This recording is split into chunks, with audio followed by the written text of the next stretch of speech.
So one thing that we're definitely going to have to do in our terms of our right triangle trigonometry is to be able to know some exact values for some special angles. We call them special angles because they're related to regular geometric objects like squares and triangles. So right here, let's take a square, right? And let's assume that this square has lengths of side ones.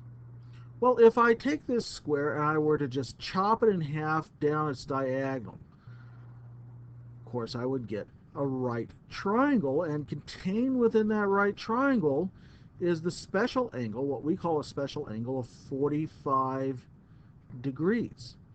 And what's more, we can get that hypotenuse very, very easily right here, because if we take the square of the sum of the squares of our two legs and take its square root, we get our hypotenuse, which is of a length square root of 2.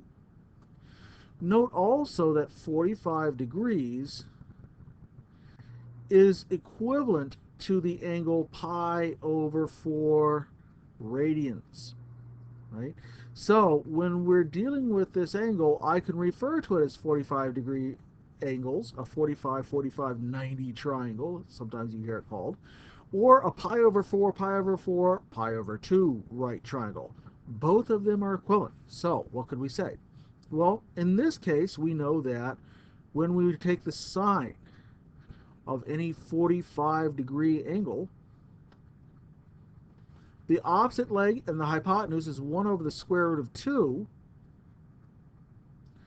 but we'll write that as the square root of 2 over 2 when we rationalize. Cosine of 45 degrees likewise is also 1 over the square root of 2. And the nice thing about that is that it's exactly equal to the sine of 45 degrees. So that is our angle right here.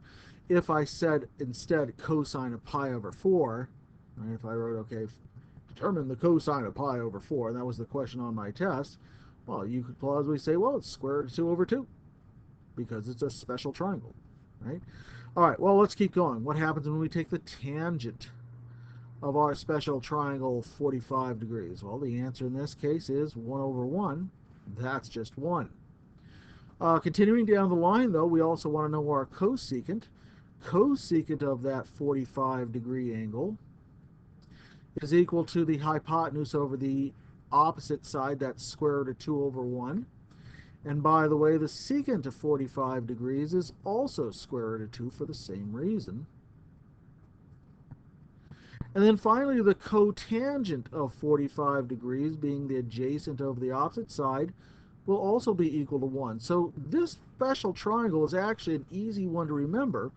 And again, just a very basic thing to get right here. So this is one that we like to commit to memory, just this right triangle. So you need to know these values from memory.